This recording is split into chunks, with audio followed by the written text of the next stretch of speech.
When my mom married my stepdad, we moved into his little brick house in some crappy part in Texas. We were all getting along and settling in nicely. Me and my stepbrother were getting along, which relieved our parents, and we were pretty much happy. Except, I started waking up in the middle of the night to see someone, a man, I thought, standing in the doorway. All I could see was a silhouette of a large man with a large brimmed hat taking up most of the doorway. It was so strange. I remember it was dark. All the lights in the house were turned off. Yet somehow this thing stood out as a shadow. I could feel him looking at me. He would raise a finger to his mouth, and I heard him go, "Shh." Then he would kind of laugh a little and go, "Pooh." It sounded like he screamed it, and yet my stepbrother, we shared a room, never woke up. He didn't remember any of this. I asked. Anyway, I would pull the blanket over my head, and for a little while shivering and listening. But nothing ever happened after that. I never heard another noise, and when I was brave enough to peek out from under the covers, the doorway would be clear, and I would lay awake for the rest of the night until the sun came up, or until I felt like I could sleep again. I would only get a couple hours of sleep after that because my parents would force me to wake up, and this happened, I guess, once every 2 weeks. Sometimes once a month, until we finally moved away a couple of years later. My stepdad and brother both swear that they have never heard anything or experienced anything unusual. But my mom says that on some nights, when dad wasn't there, she would feel someone crawl into bed with her. She said that once she felt the covers being pulled and she freaked out and jumped up and turned on the light. To this day, my mother and I can never explain what really happened. That was the first story of tonight's episode. I'm so glad you're joining us tonight because we're talking about some of the freakiest true stories of haunted house encounters. So close those lights, get in bed, because we're getting straight into the next story of a haunted house encounter.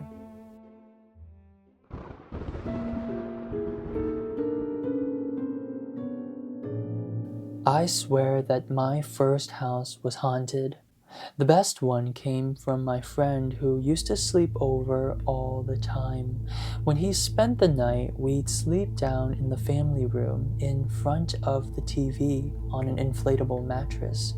No one else slept on the first floor of our house, so there was only a half bathroom right by the entryway, across from the living room. It was the kind of room where parents kept heirlooms, ate fancy holiday dinners, and was generally unused.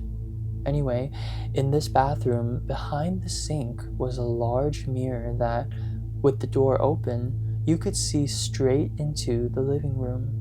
One night, this friend goes into the bathroom and does his thing. Afterwards, like a good kid, he washes his hands in the sink, but he forgot to shut the bathroom door. It was about 4 a.m, and I woke up to him sprinting into the room we were sleeping in and tripping over me in bed. He was shivering, scared, and I didn't know at all why he was. He didn't say anything. But the next morning, the truth revealed.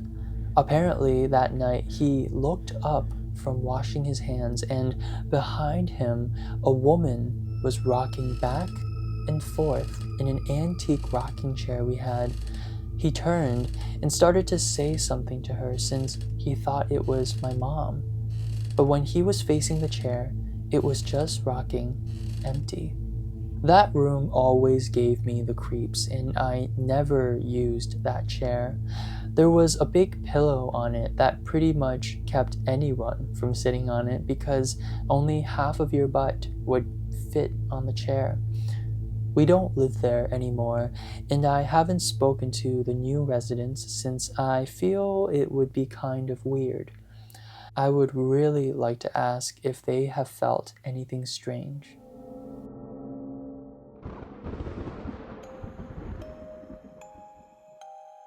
I've got a story to tell. This isn't my house, but my cousin's, and I practically live there anyway. I don't believe in ghosts at all, but my family does, vehemently. Growing up in an Asian country, superstitions were practically fact, and it wasn't easy for a person to dismiss them.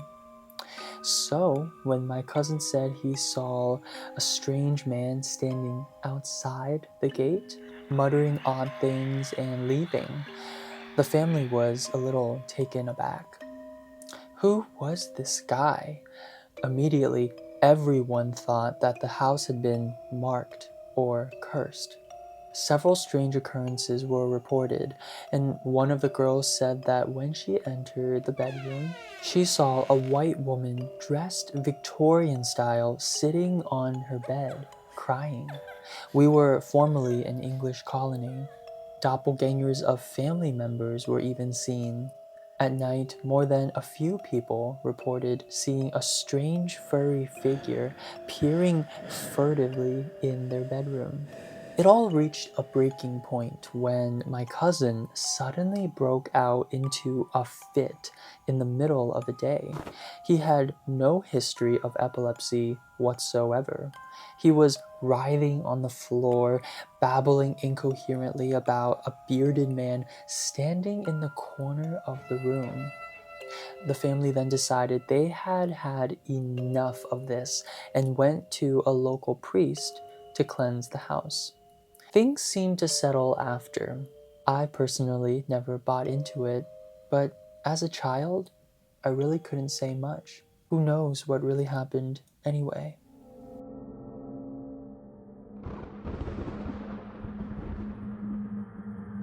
This was a sort of string of several incidents that climaxed into one big thing that eventually got all of us sent home for the day.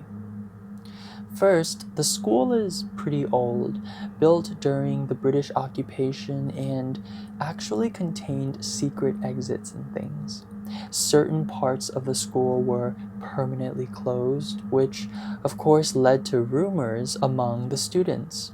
My favorite was that of a deformed kid who lived there, forever shunned by the school, somewhat like a phantom of the opera.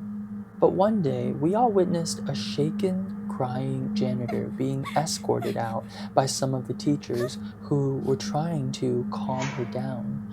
We were all told she was ill, but the rumor was that she saw something she shouldn't have seen in one of the stairwells near the locked area. Then came the ever popular toilet, where all the boys went to secretly have a smoke.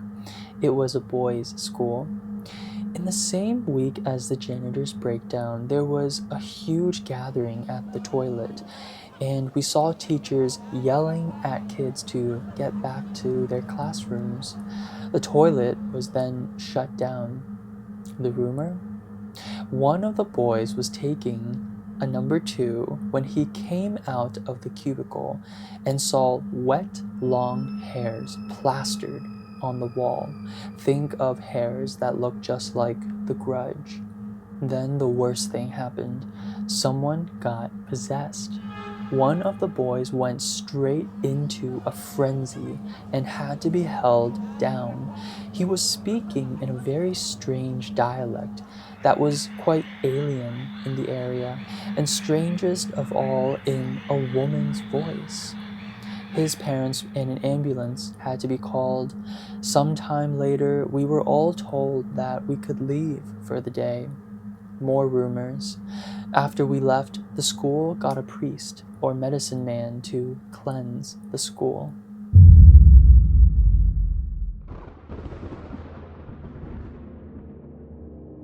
I did not believe in ghosts. Sure, I was entertained by the notion, but anyone who came out and stated that they believed in ghosts, I dismissed them as New Age hippies or whatever. That was all until I lived in a haunted house. It started out as little things.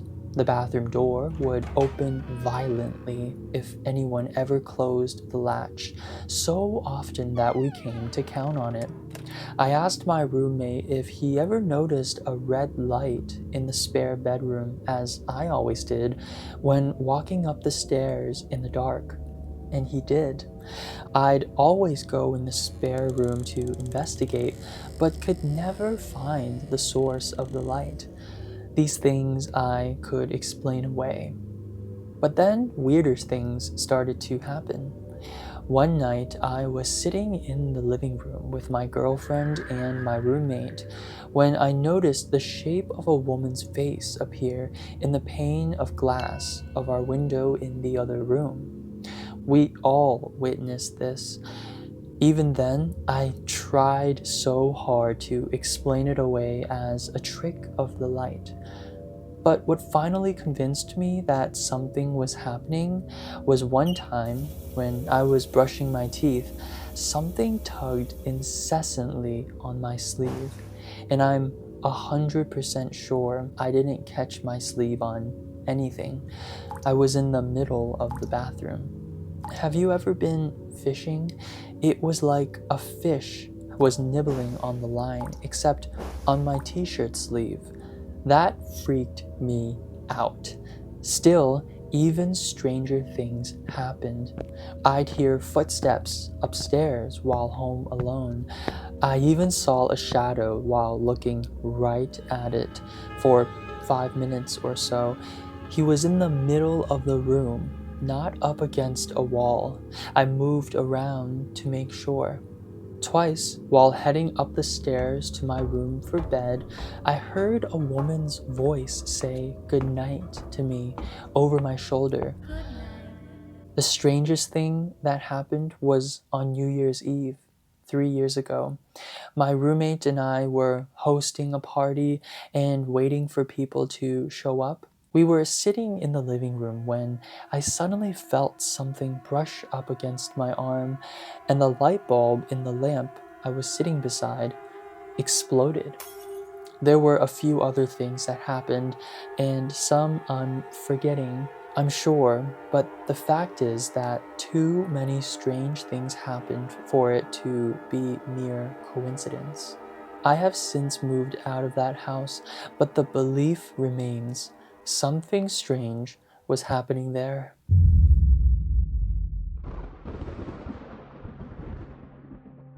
It all started when I was about 7 months pregnant with my daughter. I was asleep in bed with my husband. Suddenly, I woke up and looked out the doorway to our room. I saw a toddler, who I thought was our 2-year-old son, walk in front of the doorway, dragging a blanket behind him, and then walk away into the laundry room. I instantly got chills, and the hair on my neck was standing on its ends. But I figured it was just our little guy sleepwalking like his dad used to do as a child. I woke up my husband and asked him to go get our son and take him back to his bed. He looked puzzled, but got up and went into the laundry room. "Jaden isn't in here, sweetheart," he said.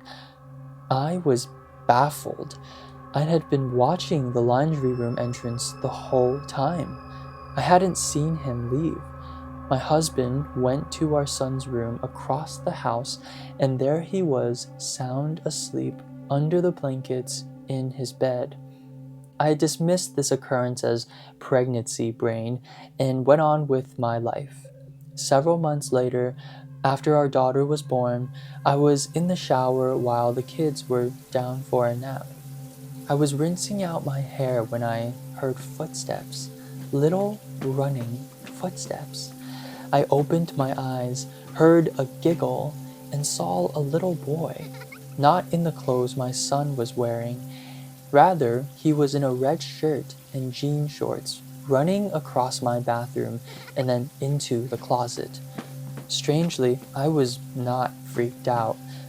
This has happened several times over the last 5 years since that first time.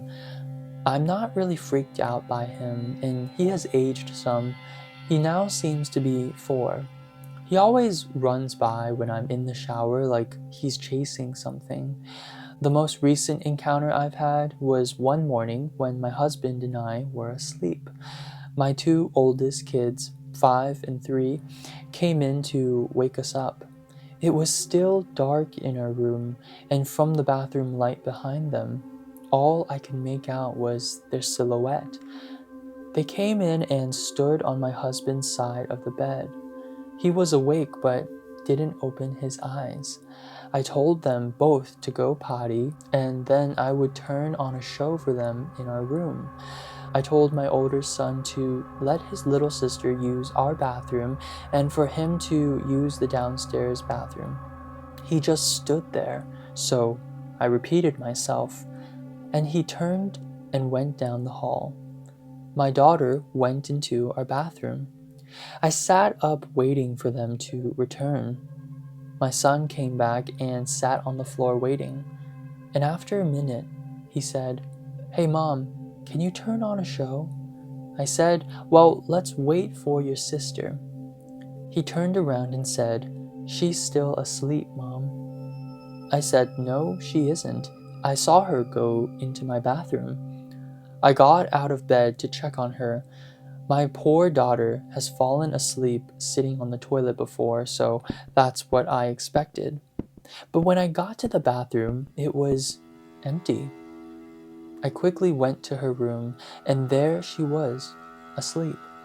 I had been watching the whole time since my son had come in with who I thought was my daughter. Since then, I hear little footsteps all the time upstairs, even if we're all downstairs, or in the hallway when I'm around the corner and my kids are napping.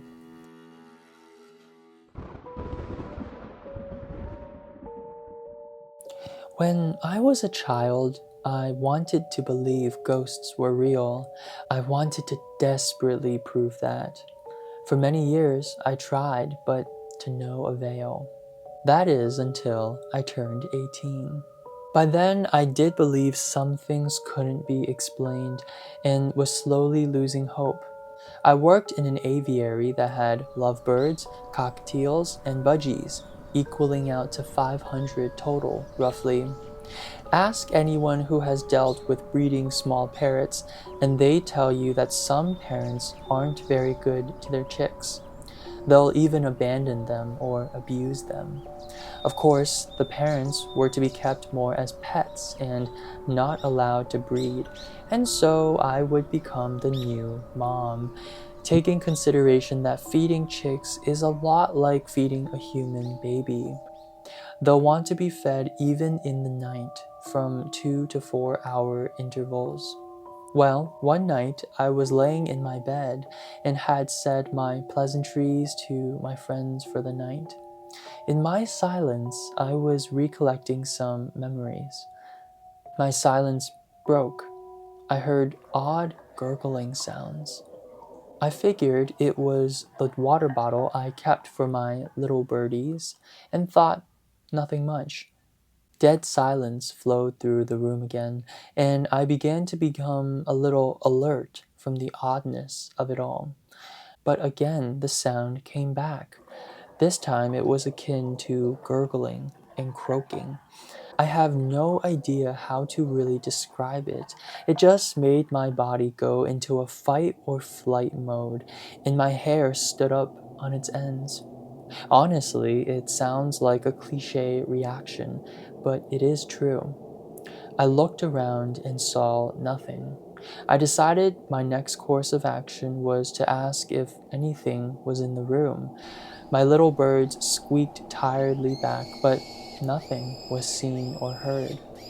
I decided to take the next step and slam my foot against the bed. And to my horror, I felt a force shove against my bed 4 seconds later. I was astounded and in shock, but nothing happened after that. 2 weeks later, I was walking into the kitchen and went to the fridge. Before I opened the door, that same sound was heard not 2 inches from my face.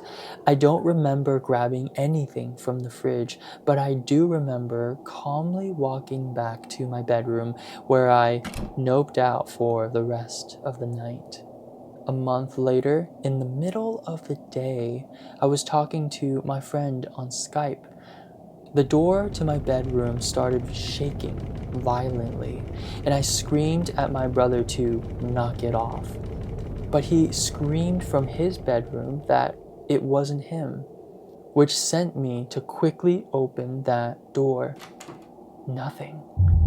How my lazy brother could run silently to the living room in 1 second is beyond me. I can't explain it. I'm pretty sure my friend on Skype pooped his pants on the other end. I was happy that something finally happened in front of someone that I couldn't explain. Those are the scary stories I have for you guys tonight.